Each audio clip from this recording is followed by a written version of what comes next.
Well, I hope this is recording. The aim with this watercolour was to create a soft wet into wet impression with blurred edges and no sharp outlines or edges.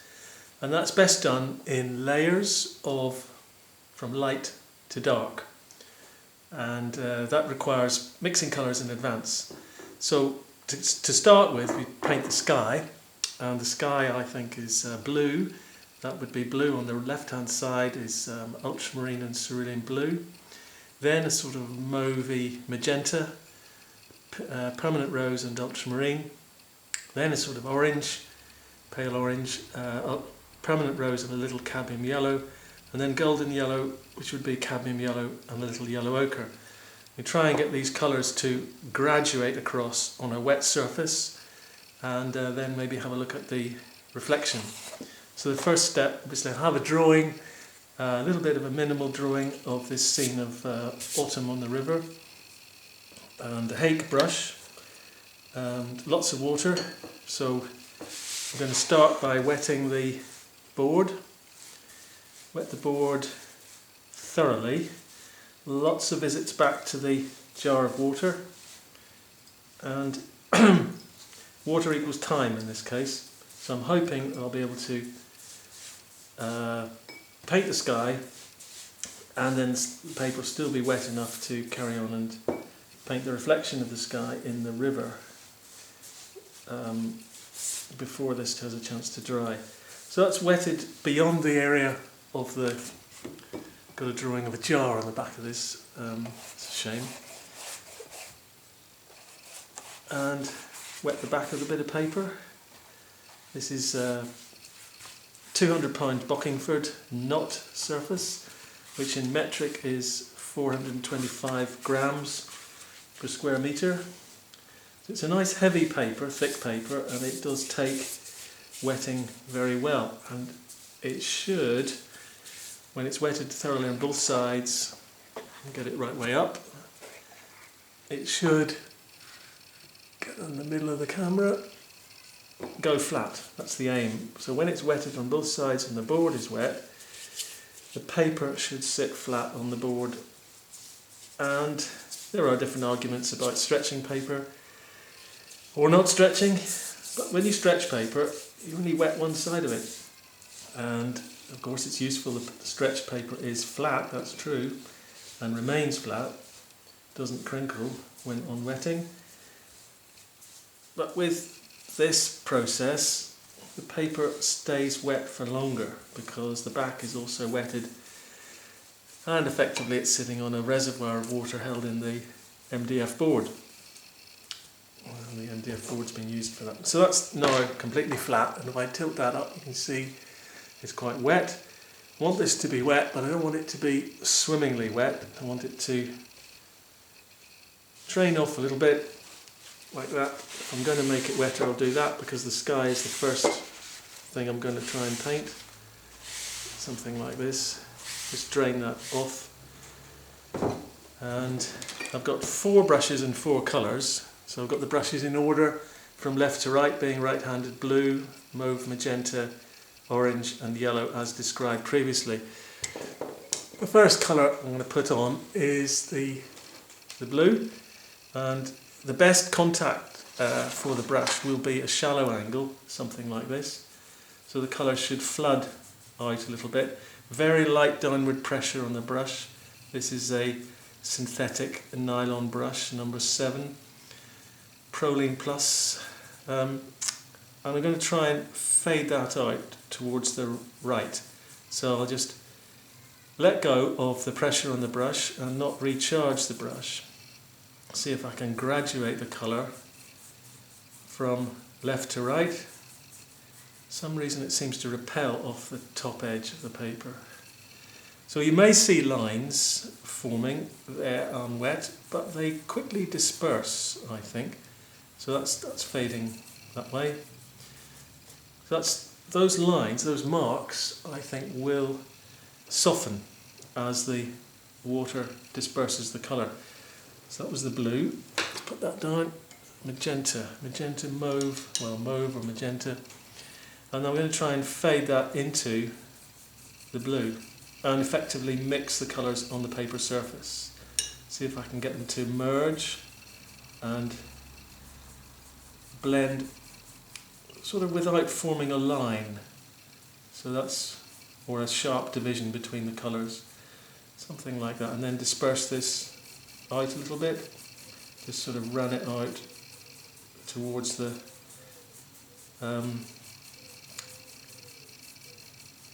right hand side. So that's, yeah, so I'm hoping that's avoided an edge there, a little bit more dispersal, and just let the colour carry on floating out. So the biggest transition here is going to be this orange into mauve, which is quite a jump. See if I can get that to work. So again, with the brush held at a shallow angle, very little downward pressure. See if I can get these colours to merge a little better and mix a new colour on the paper surface. So I think this is sunrise, early morning light. So it's a very temporary sort of light. Maybe seems too strong, too bright, possibly. But that's, I think it can be like that. Light can be like that temporarily at 20 minutes or so, short time of day, short time interval. So golden yellow, that would be cadmium yellow and a bit of yellow ochre. See if I can get that golden yellow to go on. You know what happens to watercolour when it dries? It generally dries paler than it looks when it's wet. See if I can get that to merge again. This merging is making other colours out of those rather bright colours. And over on the right hand side, things have already started to dry out a bit. So I'm going down behind the tree line here on these trees on the right hand side, and that's the sort of golden yellow bit. Let's take a smaller hake brush. This is a small, described as. Squeeze the water out of it, so that's a damp small hake brush. I'm just going to turn that around in a circle and just lightly let go again of the pressure so that I make a hazy autumn sun I'm looking for in this sort of early morning light. Yeah, something like that, just with soft edges, no defined edges. So those are blurred, that's blurring, and it's always best to leave watercolour alone unless it's an emergency. Just leave it alone because the water will disperse the colour better than brushing. Done all the work in mixing the colour. So I'm going to wet this lower part and see what's left of the colours that I had and make them a little bit muddier by adding a yellow ochre. So that's cerulean blue and ultramarine and a little bit of yellow ochre, and that's a muddier, darker colour, and I'm going to try that behind this reflection here of the riverbank, or the sky and the river. See if I can get that to go just a slight, not such a strong blue, but there's a lot of blue in the reflection in the water. I may have got a bit too much yellow in that. Just take that away with the damp hake brush. It's like mopping a floor with a wet brush. It's always better with a wet brush than a dry brush. See if I can go back and put some back into this. I've picked up yellow on the brush, that's not good. And the two blues together come in there. Ultramarine is such a powerful colour. Let's see if I can make this stronger on the left as before, and look at the reflection of blue in the water. So there's quite a lot of blue in the lower part of the reflection here. Use the brush again at a shallow angle and try and merge this colour, or fade it rather. So I'm going to try and reduce the weight of the brush, reduce the colour over to the right hand side. There's a little bit more reflection all along here on wet. And then pick up the next colour, which would be magenta, I think, but there's not much magenta, so I'm going to try and merge that, fade it back, start over here and fade this back into the blue, just very softly again, not much downward pressure.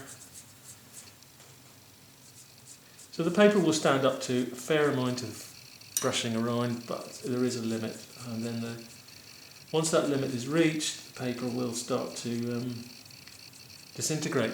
The top layer of the paper will disintegrate at first, and that takes away the glue size from the paper, and the paper behaves more like blotting paper after that. And it's harder to put, or near impossible to put, subsequent layers of colour onto it without the colour sinking into the paper, and it no longer will move around, which is, the Bockingford's very good at this. It allows you to move the colour around. So let's see if I can make that. Just merge this again. Pick up colour, because the reflection should be darker than the sky. That's another new colour that I'm making there with the merging of the violet and the orange. Kind of muddier colour. Muddier colours altogether. Duller.